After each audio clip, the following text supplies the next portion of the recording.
Bismillahirrahmanirrahim. Assalamualaikum warahmatullahi wabarakatuh. Alhamdulillah wassalatu wassalamu ala Rasulillah wa ala alihi washabihi ajmain, amma ba'du. Alhamdulillah, bagaimana siswa-siswi Bapak kabarnya hari ini? Mudah-mudahan kalian senantiasa diberikan kesehatan, diberikan kekuatan dan semangat untuk senantiasa mencari ilmu yang bermanfaat. Alhamdulillah, di kesempatan kali ini kita masih diberikan kesempatan untuk dapat melanjutkan pembelajaran kita yang sudah kita lewati hingga pertengahan semester, dan pertemuan kita sudah masuk ke lanjutan materi di bab kedua, ya, berkaitan dengan materi konflik, kekerasan, dan perdamaian. Para siswa-siswi Bapak yang Bapak banggakan, untuk materi di minggu lalu kalian sudah mengenal berkaitan dengan materi kekerasan yang Bapak berikan melalui slide, dan Bapak tidak memberikan dalam bentuk video. Namun mudah-mudahan kalian bisa memahami, tentunya dengan keinginan yang kuat dari kalian untuk mau mencari informasi baik di buku maupun di sumber-sumber lain yang dapat menambah pengetahuan kalian. Berkaitan dengan materi kekerasan sebagai lanjutan dari materi konflik dan kekerasan, sebelum masuk ke lanjutan materi kekerasan, Bapak di pertemuan kali ini akan mencoba mengulas tentang materi kekerasan terlebih dahulu, dan nanti akan dilanjutkan dengan materi pembahasan di minggu ini. Bapak akan awali dari tujuan pembelajaran yang akan kita coba pelajari di pertemuan kali ini. Tujuan yang pertama adalah kita semua dapat kembali mengingat penjelasan mengenai materi bentuk-bentuk kekerasan. Kemudian yang kedua, kita juga akan belajar mengetahui contoh kekerasan, kemudian bagaimana hubungan antara kekerasan dengan konflik, dan apa yang menjadi penyebab munculnya konflik dan kekerasan. Ini yang akan menjadi bahasan kita dalam pembelajaran di minggu ketiga ini. Kita akan memulai dari ulasan materi yang berkaitan dengan kekerasan.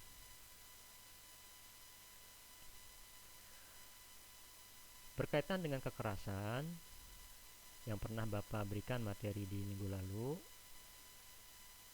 secara pengertian ini agak berbeda dengan konflik yang pernah kita pelajari di minggu-minggu sebelumnya.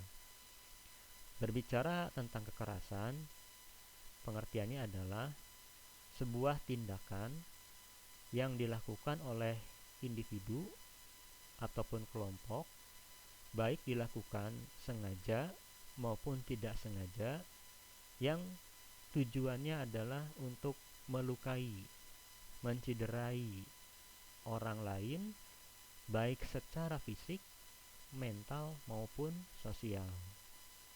Jadi pengertian kekerasan di sini ini tingkatannya sudah lebih tinggi, lebih berat dibandingkan dengan konflik yang pernah Bapak singgung juga di pertemuan sebelumnya. Jadi kekerasan di sini sudah tujuannya bukan menyinggung perasaan, bukan lagi berkaitan dengan membicarakan orang, tapi sudah memiliki maksud tujuan baik dari seseorang maupun kelompok orang untuk melukai. Jadi sudah mengarah kepada fisik, ingin merusak fisik, ingin bahkan lebih tinggi lagi yaitu nauzubillah, yaitu menghilangkan nyawa.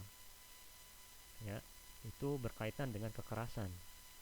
Dan tujuan melukai, mencederai di sini tidak hanya sebatas fisik saja, tapi juga berkaitan dengan mental dan sosial.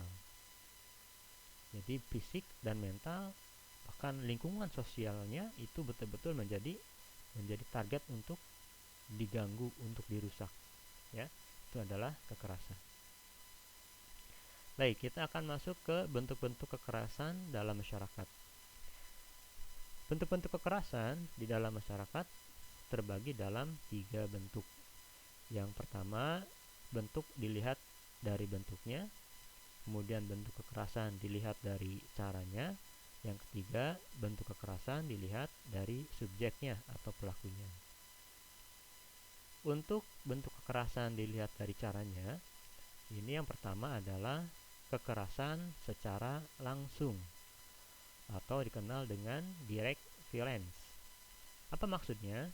Maksudnya adalah kekerasan ini dilakukan secara kontak langsung, kontak dengan fisik secara langsung, bertemu, berhadapan, dan juga langsung dirasakan oleh pelakunya, oleh korbannya. Contohnya pemukulan, kemudian intimidasi, penganiayaan, itu kontak secara langsung. Kemudian yang kedua berkaitan dengan cara dari kekerasan adalah kekerasan secara tidak langsung atau indirect violence. Indirect violence ini kekerasan yang dilakukan tidak secara fisik, tidak bertemu langsung di lapangan, tapi melalui perantara atau media tertentu. Jadi antara pelaku dengan korban ini tidak secara langsung bertemu, tapi melalui media, ada perantara lain. Misalkan di sini berkaitan dengan teror, ancaman melalui WhatsApp yang nomornya tidak dikenal, misal melakukan ancaman, intimidasi, melakukan sebuah misalkan pelecehan fisik secara langsung melalui SMS misalkan, itu masuk ke dalam bentuk kekerasan secara tidak langsung. Itu yang berkaitan dengan cara. Kemudian yang kedua, bentuk kekerasan berdasarkan subjeknya atau pelakunya. Yang pertama adalah kekerasan secara individual. Individual berarti di sini sendiri, per orang. Maka kekerasan di sini terjadi dilakukan kepada individu, tidak kepada banyak orang. Jadi pelakunya individu dengan individu. Kemudian ada juga kekerasan secara kolektif. Artinya kolektif di sini dilakukan oleh banyak orang. Dilakukan secara langsung maupun tidak langsung oleh suatu kelompok kepada kelompok yang lain.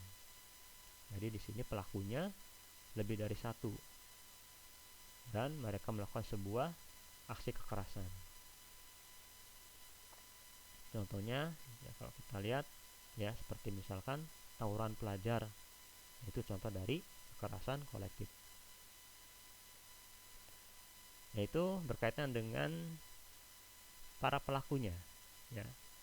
Nah, sekarang kita lihat dari bentuk secara pembagian bentuk ya. Jadi berdasarkan bentuknya berkaitan dengan kekerasan itu terbagi menjadi 4. Yang pertama adalah kekerasan secara fisik. Ini melibatkan sentuhan fisik pelaku dengan korban. Dilakukan menggunakan benda atau anggota tubuh. Tadi sudah kita bahas ya. Kemudian kekerasan secara non fisik. Artinya di sini kekerasan yang tidak dapat dilihat karena tidak melibatkan sentuhan fisik. Tidak langsung bertemu, tapi biasanya melukai perasaan, hati, ataupun juga berkaitan dengan nama baik itu masuk ke dalam bentuk kekerasan non fisik. Kemudian yang ketiga, ada bentuk kekerasan secara struktural. Nah, ini berkaitan dengan sistem. Ada sebuah aturan, ada sebuah kebijakan yang memiliki kecenderungan mengarah kepada kekerasan.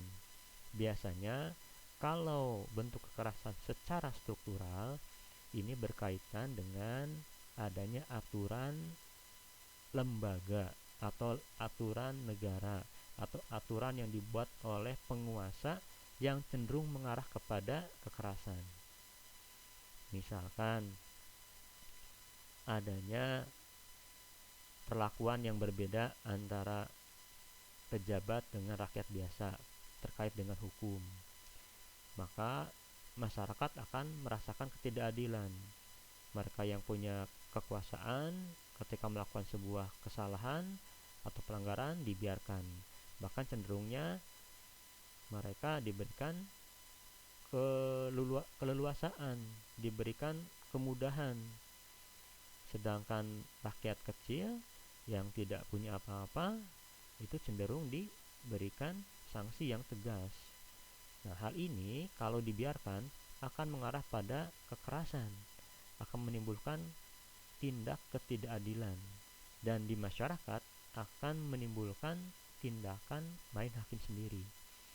Nah, inilah yang perlu menjadi tugas negara atau pemerintah untuk membuat aturan yang adil sehingga rasa keadilan itu dapat dirasakan oleh setiap anggota masyarakat, sehingga unsur kekerasan di dalam masyarakat itu bisa dihindari. Kemudian yang keempat, bentuk dari kekerasan yang terakhir adalah yaitu kekerasan kultur. Maksud kultur di sini adalah berkaitan dengan budaya. Maka maksud dari kekerasan kultural di sini merupakan sebuah kebiasaan atau aturan yang ada di masyarakat yang cenderung mengarah kepada kekerasan. Contoh misal kalau kita lihat di Papua itu ada kebiasaan perang antar suku yang sudah menjadi tradisi di masyarakat. Secara adat mungkin mereka menjadikan hal itu hal yang biasa. Namun lama-kelamaan apabila hal itu dibiarkan dan kekerasan itu akan banyak menimbulkan jatuh korban, dan itu pasti akan menimbulkan rasa ketidakpuasan, rasa kecewa, rasa dendam. Dan itu akan terus-menerus menimbulkan dendam dan juga akan menimbulkan kekerasan yang berkelanjutan. Nah, itu merupakan sebuah contoh kekerasan kultur yang mengarah kepada kekerasan, dan itu hendaknya menjadi sebuah evaluasi bahwa kekerasan itu tidak akan bisa berhenti, tidak akan bisa berakhir dengan baik kalau semua anggota masyarakat yang menyadari bahwa kekerasan itu harus segera diselesaikan, harus segera dituntaskan, tidak boleh dibiarkan. Baik para siswa-siswi yang Bapak banggakan, itu adalah penjelasan terkait dengan bentuk-bentuk kekerasan yang sudah Bapak sampaikan di materi minggu lalu yang hari ini Bapak ulas sepintas. Nah, sekarang kita masuk ke materi minggu ini terkait dengan apa hubungan antara konflik dengan kekerasan. Jadi, kalau kita mau mengkaitkan apa sih hubungan antara konflik yang sudah kita bahas dengan kekerasan, bahwa konflik yang pernah kita bahas adalah sebuah upaya untuk rasa ketidaksukaan, rasa ketidakpuasan, rasa ingin mendapatkan sesuatu yang cenderung berbeda dengan pihak lawan. Sedangkan kekerasan di sini lebih kepada satu unsur yang mengarah kepada melukai fisik, melukai mental, merusak, bahkan sampai berupaya meniadakan. Maka di mana nih hubungan antara konflik dan kekerasan di sini? Nah, kita bisa lihat di sini bahwa sebetulnya konflik dan kekerasan itu merupakan satu tingkatan. emosi seseorang atau kelompok orang yang apabila tidak bisa dikontrol, dikendalikan, maka akan mengarah kepada tindak kekerasan. Nah, di sini bisa kita lihat alurnya bahwa apabila konflik, ya, rasa kecewa, rasa tidak suka, kesalahpahaman itu dapat dikontrol, dapat dimanage dengan baik, dapat dikendalikan dengan baik, maka konflik ini cukup sampai sebatas konflik saja. Namun, apabila konflik tersebut dibiarkan, terus mengganggu, terus ditambahi dengan isu-isu yang tidak benar, kemudian ditambahi dengan rendahnya pengendalian diri, ya, maka tidak menutup kemungkinan konflik tersebut akan mengarah pada munculnya kekerasan, yaitu upaya untuk melukai, menciderai orang lain. Maka kalau hal ini tidak diselesaikan, maka akan terus mengarah kepada kerusakan. Nah, maka di sini perlunya kita mencari titik temu sehingga konflik dan kekerasan dapat terselesaikan dengan baik. Baik konflik maupun kekerasan ini merupakan suatu hal yang perlu disikapi. Tidak boleh kita membiarkan suatu hal yang bisa mengarah pada kekerasan, rasa tidak suka, maka akan menjadikan perpecahan, kerenggangan, ya, dan ini tidak baik untuk diri si pelaku maupun untuk kehidupan di masyarakat. Karena pada dasarnya setiap orang akan merasa tidak nyaman, tidak bisa bersatu ketika dalam kondisi hati yang penuh dengan rasa curiga, permasalahan, bahkan dampak dari kekerasan. Maka ini berkaitan dengan hubungan antara konflik dengan kekerasan. Nah, berikutnya kita akan mengetahui bahwa contoh dari kasus-kasus kekerasan di masyarakat itu banyak. Kasus yang menimbulkan kontak fisik mungkin sering kita dengar atau kita lihat langsung di masyarakat. Di antaranya adalah perundungan atau yang kita kenal dengan istilah bullying ya, atau mengejek, membuat seseorang merasa malu, membuat orang merasa tersudutkan, merasa tidak dihargai, itu merupakan bentuk kekerasan. Jadi kalau kalian misal di kelas atau di sekolah atau di masyarakat suka memberikan ujaran atau memberikan nama-nama yang buruk kepada teman kalian, merendahkan teman kalian, itu masuk ke dalam bentuk kekerasan. Meskipun secara fisik kalian atau siapapun yang mengejek tidak melukai secara fisik, tangannya tidak melukai, tapi lisannya melukai perasaannya, itu masuk ke dalam bentuk kekerasan, dan itu tidak boleh kita lakukan. Apalagi kita seorang muslim, ya, tidak boleh. Rasul kita mengajarkan untuk tidak boleh merendahkan, menghina, melukai saudara kita sendiri. Kemudian contoh lain adalah tawuran pelajar, kemudian terorisme, kekerasan terhadap TKI, tenaga kerja Indonesia, kemudian kekerasan antar umat beragama, KDRT, kekerasan dalam rumah tangga. Itu adalah contoh-contoh kekerasan yang ada di dalam masyarakat. Nah, kemudian kita lanjutkan berkaitan dengan faktor penyebab munculnya konflik dan kekerasan. Apa sih penyebabnya? Kok bisa ada konflik dan kekerasan? Yang pertama, penyebabnya adalah karena adanya perbedaan pendirian dan keyakinan. Ini menjadi prinsip, menjadi sebuah keyakinan, namun perbedaan ini hendaknya disikapi dengan dewasa, disikapi dengan hati dan juga pola pikir yang matang, bahwa perbedaan itu adalah hal yang sudah lumrah. Setiap manusia yang ada di muka bumi ini pasti berbeda, baik keyakinannya, prinsip hidupnya. Nah, yang perlu kita tumbuhkan adalah bagaimana kita bisa menghargai perbedaan tersebut, bagaimana kita bisa menghargai keyakinan atau prinsip orang dalam menjalankan keyakinan atau prinsipnya tersebut. Tidak boleh kita menyinggung, tidak boleh kita memaksakan, tidak boleh kita memperlakukan mereka seperti apa yang kita inginkan, tidak boleh.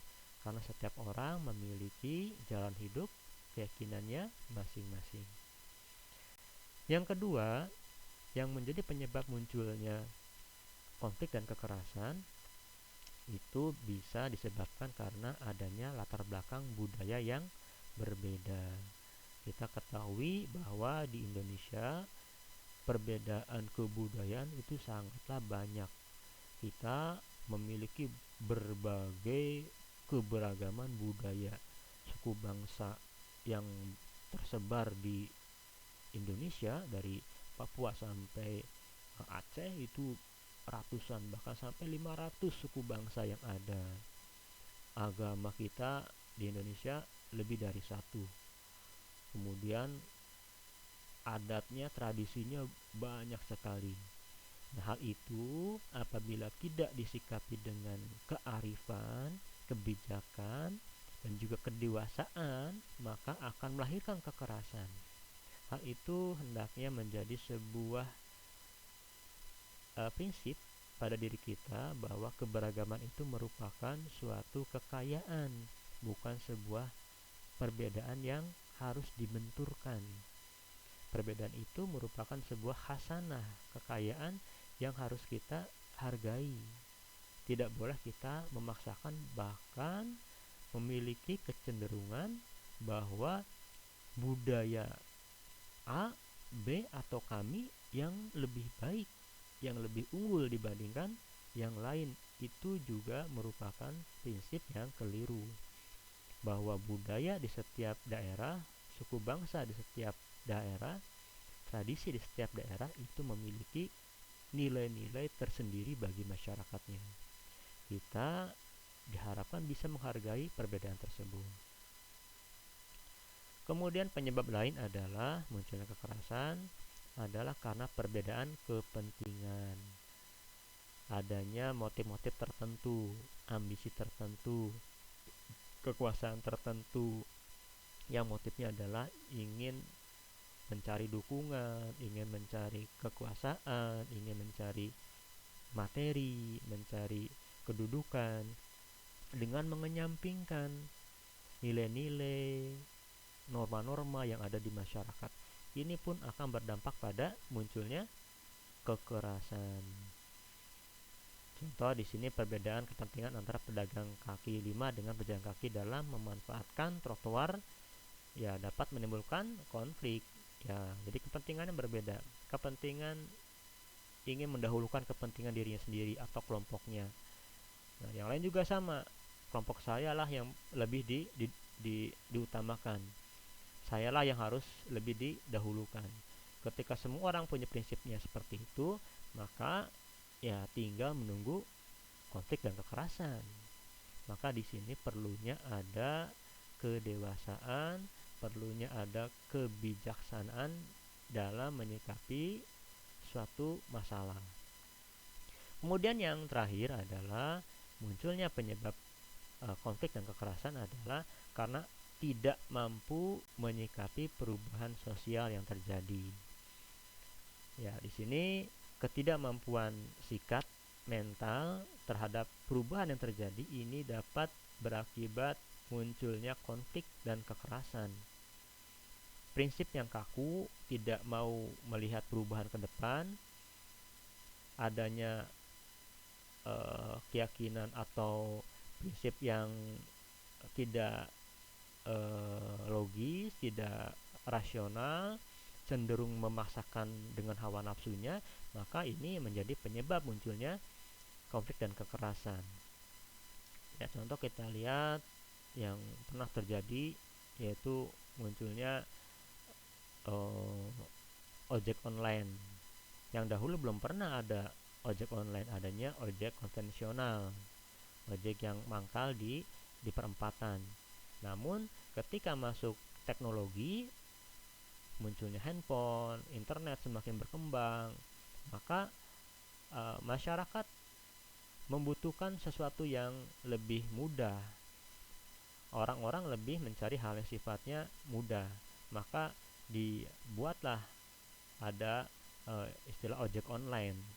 Kita bisa kapan saja meminta driver untuk menjemput kita, ya, tidak seperti dulu. Namun hal tersebut bagi orang-orang yang enggan untuk melakukan sebuah perubahan, hal itu menjadi sebuah permasalahan, dan itu menjadi sebuah hal yang mengganggu, dan itu harus dikembalikan. Hal ini sangat tidak mungkin karena perubahan zaman terus berjalan, kemajuan teknologi terus berkembang. Kalau kita tidak mau mengubah diri, kita tidak mau membenahi mental dan mindset pola pikir kita, maka kita akan semakin tertinggal dan kita akan semakin ya di apa dilupakan, ya, ataupun juga kita akan menjadi korban karena memang itu tuntutan zaman, ya. Oleh karena itu hendaklah kita mau belajar. Intinya di sini mau belajar. Jangan cukup dengan apa yang kita miliki. Jangan merasa cukup apa yang kita anggap itu lebih baik. Karena segala sesuatu, kalau kita tidak mau belajar, tidak mau mencari ilmu, tidak mau melihat apa manfaat di balik perubahan yang ada, maka kita akan terkukung. Kita akan menjadi orang yang tidak bisa berkembang, dan itu akan merugikan diri kita sendiri. Baik para siswa, siswi Bapak yang baik dan Bapak banggakan, untuk materi pembahasan Bapak cukupkan sekian. Mudah-mudahan bisa dipahami dan diambil manfaatnya. Bapak cukupkan. Wassalamualaikum warahmatullahi wabarakatuh.